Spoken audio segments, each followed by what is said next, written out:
Hello guys. आज हम बात करेंगे कि आप एक प्रॉपर सपोर्ट रेजिस्टेंस कैसे बना सकते हैं। देखो, ज़्यादातर लोग पता है क्या करते हैं कि वो 90% जो सपोर्ट और रेजिस्टेंस हैं वो गलत जगह बनाते हैं। इसकी वजह से उनकी एंट्री और एग्ज़िट गलत जगह लगती है। ठीक है, तो मैं इसका एक सिंपल एक आपको कॉन्सेप्ट क्लियर कर दूंगा, जिससे आपकी सारी की सारी प्रॉब्लम्स जो है ना सपोर्ट और रेजिस्टेंस लेवल्स को बनाने की अधिकतर सॉल्व हो जाएंगे। ठीक है, तो इस वीडियो को एंड तक देखना क्योंकि इसका एक एक पार्ट बहुत ज़्यादा क्रूशियल। ठीक है, तो स्टार्ट करते हैं। देखो, सबसे पहले सपोर्ट रेजिस्टेंस बनाने के लिए ना सिर्फ आपको चार्ट्स को एनालाइज करने से ज़्यादा ना आपको एक सिंपल एक इंडिकेटर की भी ज़रूरत पड़ेगी। जस्ट लाइक मैंने बताया कि इंडिकेटर एक थर्मामीटर की तरह होता है जो कि हमारी बॉडी की तरह टेम्परेचर को नापता है। उसके बाद ही हम लोग पता कर पाते हैं कि एक्चुअल में हमें उसके बाद क्या डिसीज़न लेना है। ठीक है, तो इसके लिए आप बहुत सारे इंडिकेटर्स हैं, यूज़ कर सकते हो। ठीक है, मैं पर्सनली यूज़ करता हूँ RSI, रिलेटिव स्ट्रेंथ इंडेक्स। ठीक है, मैंने कई बार इसको लाइव स्ट्रीम पे भी बताया है कि किस तरीके से हम इसको यूज़ करते हैं, बट मैं आपको आज और भी अच्छे तरीके से बता सकता हूँ। ठीक है, आपको क्या करना है, जो इसको एनालाइज करोगे शॉर्ट टर्म के लिए यानी कि इंट्राडे के लिए या मैक्सिमम 2 डेज़ के लिए, आप इसको क्या करना, मिनिमम 15 मिनट्स के लिए आप इसको स्विच कर लेना। ठीक है, 15 मिनट्स के लिए जब आप इसको स्विच करोगे तो आपके पास इस तरीके से लेवल्स यहाँ बन के आ जाएंगे जो कि RSI आपको दिखा रहा है। यहाँ पर आपको जो रीज़न ये दिखता है, ठीक है, जहाँ मार्केट बिल्कुल डाउन में आ गई है, इसके लिए आपको क्या करना है कि आपको देख लेना है कि कई बार मार्केट डाउन में आ चुकी है, आ गई है, तो आपके लिए ये बेसिक सपोर्ट रीज़न है। ठीक है, ये बहुत पावरफुल रीज़न होता है, एक बेसिक सपोर्ट रीज़न है। लेकिन अगर आप देखोगे तो मार्केट तो ऐसे नहीं चल रही है, मार्केट तो हमारी डाउन में चल रही है एग्जैक्ट। लेकिन इससे हमारे को इंडिकेटर पे क्या फ़र्क पड़ रहा है, देखो मैं बताता हूँ आपको। अगर आप देखोगे तो जहाँ जहाँ पर ये मार्केट यहाँ पर डाउन आई है, ये हमारे लिए सपोर्ट रीज़न है। ठीक है, ये हमारे लिए सपोर्ट रीज़न है एग्जैक्ट। ये ऐसे कर करके हमारे पास ये कई सारे सपोर्ट रीज़न बन जाते हैं, बट ये सीधे नहीं है, ये एक स्लोप की तरह है, ये एक कह सकते हो कि गिरे हुए लाइन की तरह है। तो हमेशा याद रखना कि सपोर्ट रेजिस्टेंस कभी भी स्ट्रेट लाइन में नहीं हो सकते, वो पैरेलल चैनल्स में भी बना सकते हैं अपने आप को, स्लोप भी बना सकते हैं, अप ट्रेंड में भी बना सकते हैं, बहुत तरीके से अपने आप को क्रिएट कर सकते हैं। ठीक है, अभी के लिए हमारे पास जो सपोर्ट है वो बेसिकली एक ट्रेंड इस तरीके से बन रहा है। ठीक है, तो हमारे लिए ये ट्रेंड लाइन एक तरह से सपोर्ट है। ठीक है, अब आती है रेजिस्टेंस की बात। देखो, अभी रेजिस्टेंस के बारे में अभी कोई हमें यहाँ पर कोई रेजिस्टेंस मिला ही नहीं है। सबसे बड़ी बात तो ये है, रेजिस्टेंस मिला है तो ये मिला है, ये मिला है, ये मिला है। ठीक है, ये रेजिस्टेंस है, लेकिन ये बनने चाहिए हमारे यहाँ पर अप में, जैसे यहाँ पर ये अप में बना हुआ है। ठीक है, इस RSI के अप रीजन में यानी कि यहाँ पर या यहाँ पर बनने चाहिए, जैसे कि यहाँ बना हुआ है ये, लेकिन यहाँ तो है नहीं। तो अभी हमारे लिए जो सपोर्ट रीजन है वो सबसे क्रूशियल है। इसमें देखोगे कि कई बार इसमें मार्केट में टेस्टिंग हुई है, जस्ट लाइक पहले यहाँ पर आई है मार्केट, उसके बाद यहाँ पर आई है, तो जहाँ जहाँ ये आती जा रही है इसको क्रॉस करती जा रही है, यही आपके लिए टारगेट्स हैं। जैसे ये आपके लिए पहला टारगेट हुआ। ठीक है, जैसे मार्केट यहाँ चलेगी तो आपने यहाँ पर एक ट्रेड यहाँ पर एग्जीक्यूट कर ली इसकी क्लोजिंग पे। ओके, सो यहाँ से लेके एग्जैक्ट आपका यहाँ स्टॉप लॉस हो जाएगा और यहाँ आपका ट्रेंड लाइन तक आपका टेक प्रॉफिट हो जाएगा। ठीक है, ये एक स्कैल्प की है छोटे प्रॉफिट के लिए। तो यहाँ तक आपकी मार्केट पहुँच गई। उसके बाद दूसरा देखा आपने कि यहाँ जैसी मार्केट आई, ये देखो दोबारा यहाँ रीजन में आई, दोबारा ये घूम के वापस आई और इस जगह पे इसने दोबारा से, अगर आप देखोगे तो यहाँ पर हमें दोबारा अपॉर्चुनिटी मिली है इस जगह की, देखिए आपको एग्जैक्ट यहाँ पर। तो एक ट्रेड हमारी दोबारा से इस जगह पर लग जाती है, जिसका स्टॉप लॉस हम यहाँ तक इंट्रोड्यूस कर सकते हैं। उसके बाद आप अगर देखोगे तो अगेन ये यहाँ पर आती है, ट्रेंड लाइन तक हम स्टॉप टेक प्रॉफिट लेते हैं और ये इसी ट्रेड में हमें प्रॉफिट मिल जाता है। अगेन ये दोबारा यहाँ मार्केट आती है और यहाँ आके ये इस जगह पर देखो यहाँ बना हुआ है सपोर्ट लेवल और इस तरीके से ये बन जाती है। तो ऐसे आपको कंटिन्यूस आपको मिलेंगे। चलो, ये तो होगी सपोर्ट की बात। सेम अगर इसका देखोगे तो सेम इसका अपोजिट हो जाता है रेजिस्टेंस के लिए। एग्जाम्पल के रूप में जैसे आप देखोगे यहाँ पर, ये आपको दिख रहा है, ये आपको कई सारे इसमें रेजिस्टेंस दिखाई दे रहे हैं। जैसे कि आप यहाँ देखोगे कि एक ये है ना, एक ये है और आपका ये है। उसके बाद मार्केट ग्रेजुअली डाउन ट्रेंड हो गई है। अगर आप देखोगे कि ये कई सारे जो सपोर्ट रेजिस्टेंस बने हुए हैं, ये ट्रेंड लाइन में बने हुए हैं, देखोगे आप तो ये ट्रेंड लाइन में बने हुए हैं इस तरीके से। तो इसके लिए आपको हमेशा अप ट्रेंड में अपनी जो ट्रेंड है वो बनाना है। ठीक है, इस तरीके से कोशिश करना है कि ज़्यादा से ज़्यादा आपकी जो लाइन है वो टच हो, जो बॉडी है आपकी ज़्यादा से ज़्यादा जैसे टच हो गई है। ठीक है, तो अभी के लिए अगर आप देखोगे तो सबसे पहले आपका आता है ये रीज़न, ठीक है, आपका ये रीज़न आता है, देखो मार्केट यहाँ तक गई, उसके बाद रिजेक्शन इसने दिए। वैसे ही ट्रेंड लाइन में है, मैंने इसको इंट्रोड्यूस नहीं करा, चलो मैं इसको इंट्रोड्यूस कर देता हूँ यहाँ पर, यहाँ से अगर आप देखोगे इस तरीके से। ओके, ये देखो। ओके, सो अब अगर आप देखो इसको ध्यान से तो आपको पता चलेगा कि जैसे ये रीज़न है यहाँ पर, ठीक है, तो मार्केट यहाँ पर आई और यहीं से इसने रिवर्सल दिया।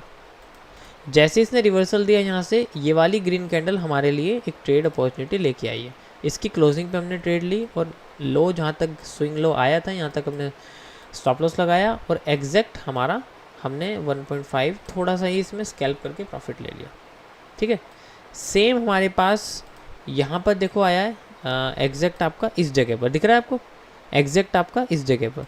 जैसे ही मार्केट यहाँ क्रॉस करी है उसके बाद हमारे पास यहाँ थोड़ा सा कंसोलिडेशन आया, फिर मार्केट ने इस कैंडल में क्लोजिंग दी है और हमने इसी की क्लोजिंग पे ट्रेड ली है। इसके स्विंग लो तक हमने लिया है और यहाँ से लेके यहाँ तक देखो इसने हमें अच्छा खासा प्रॉफिट इसने दे दिया। ठीक है, तो ये छोटे छोटे प्रॉफिट्स के लिए एक स्लोप वाइज रेजिस्टेंस और सपोर्ट काम करते हैं। ये तो चलो हो गया हमारे पास कि अगर हमारे पास सपोर्ट और रेजिस्टेंस टेढ़े बने हुए हैं, यानी कि ऊपर या नीचे बने हुए। अब बात आती है कि सपोर्ट और रेजिस्टेंस सीधे कैसे बने हुए होंगे। ठीक है, तो मैं यहाँ बात करता हूँ सीधे सपोर्ट और रेजिस्टेंस की, ध्यान से देखना आपको समझ में आ जाएगा। ये भी मैं आपको RSI के ज़रिए ही बताऊँगा। आप ये देखो यहीं पर ही अगर आप देखोगे तो यहाँ पर देखो, यहाँ मार्केट आई है इस जगह पर। ओके, एक ये पॉइंट्स हो जाते हैं हमारे पास, एक ये पॉइंट हो जाता है, दूसरा मार्केट इस जगह पे आई है। ठीक है, 2 पॉइंट हो गए हमारे पास, हमें सिर्फ 2 बार कंफर्मेशन की ज़रूरत है।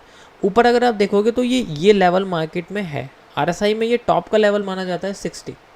तो 60 पे देखो एक बार यहाँ पर आया हुआ है और एक बार यहाँ पर आया हुआ है। अगर आप देखोगे तो ये कई बार यहाँ हिट करा हुआ है। तो मैं अगर ये सारे लेवल्स को अगर देखूँ तो आपके लिए जो सपोर्ट है, सॉरी, जो आपके लिए सपोर्ट है वो बन गया आपका ये।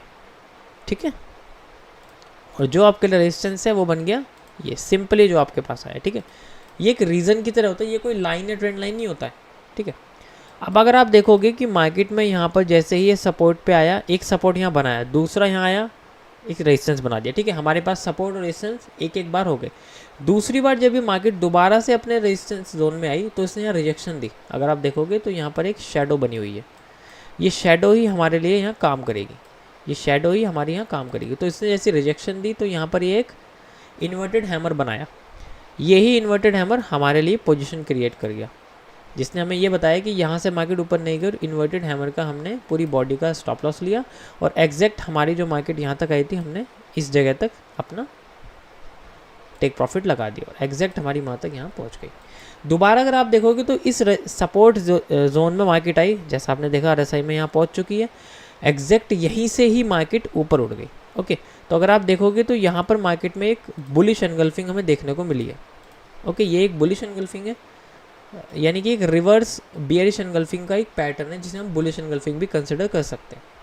ठीक है, ये मेरे अपने पैटर्न्स में आता है, आपने कई बार मुझे लाइव में देखा होगा वहाँ करते हुए कि मैं इन कैंडल्स को बुलिश एनगल्फिंग मानता हूँ। चलो वो एक अलग डीप टॉपिक हो जाएगा।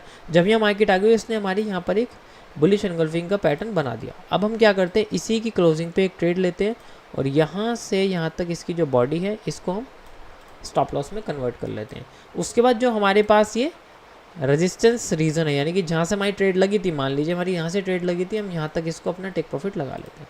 ओके, तो इस तरीके से आपके सपोर्ट और रेजिस्टेंस एक नॉर्मल इंडिकेटर के जरिए काम करते हैं। देखो एक छोटा छोटा सा प्रॉफिट, छोटा छोटा सा लॉस है। मेरी नज़र में ये बहुत छोटा प्रॉफिट है, अगर आप हैवी क्वांटिटी लगाते हो तो वही बहुत बड़ा है।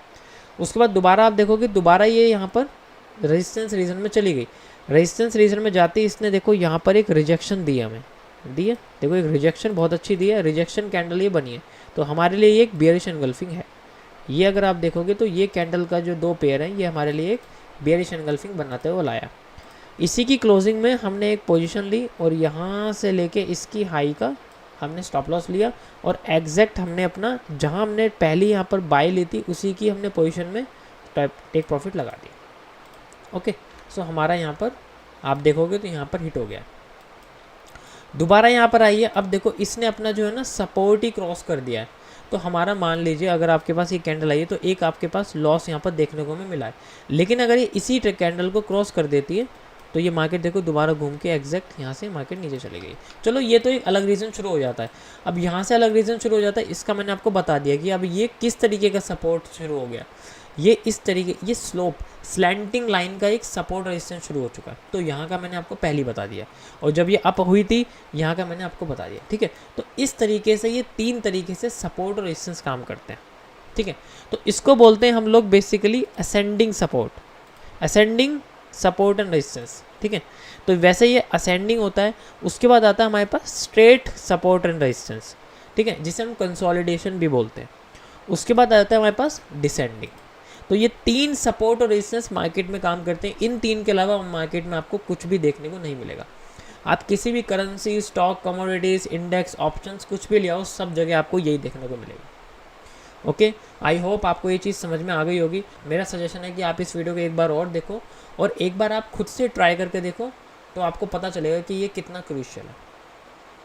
So guys, thank you for watching. I hope आपको ये वीडियो पसंद आई होगी।